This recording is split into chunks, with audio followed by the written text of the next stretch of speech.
Nombreux à ne plus pouvoir vous en passer. Eh bien, sachez que téléphone portable et tablette ne seraient pas sans danger pour nous, mais surtout pour nos enfants.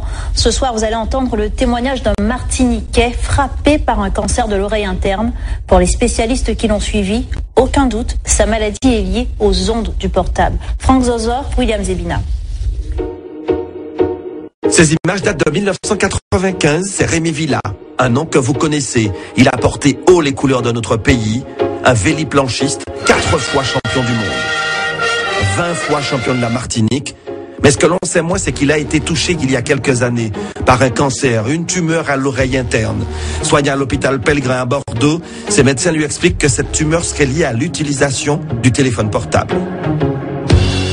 Les médecins m'ont dit clairement, tout ceci est dû au téléphone portable. Notre service pour les tumeurs à l'acoustique a été augmenté par 5, multiplié par 5 depuis l'avènement du portable. J'ai fait tout ce qu'il ne fallait pas faire. Dormir avec un téléphone à côté de ma tête, à 30 cm de ma tête. Chose à ne jamais faire. Donc il faut éteindre impérativement son téléphone portable quand il est dans une chambre ou le laisser à l'extérieur. Deuxième chose, je téléphonais tout le temps en voiture parce que j'étais agent de fabrique. Donc le seul moment où je pouvais téléphoner, c'était en voiture. Donc j'avais un kit manuel, certes, mais toutes les ondes étaient dans la voiture. Et à Bordeaux, les spécialistes lui ont expliqué comment les ondes magnétiques du portable agissaient sur l'oreille interne. Vous avez dû pu contraster par vous-même que quand vous téléphonez longtemps, votre oreille chauffe. Et bien ça, qu'est-ce que ça fait? Ça simplement cuit votre oreille. Et donc l'oreille interne est extrêmement fragile. Et donc, parce que c'est tout petit organisme, etc. Donc forcément, on l'abîme, on la cuit et on finit par la détruire.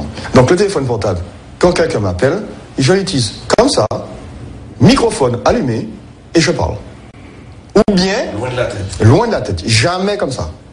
Et puis il y a les conseils aux parents concernant l'utilisation des portables pour les enfants. Le médecin me disait très clairement que le pire va arriver parce qu'aujourd'hui, les parents donnent les téléphones dès l'âge de 10 ans, voire même avant à leurs enfants, et les enfants dorment avec leur téléphone.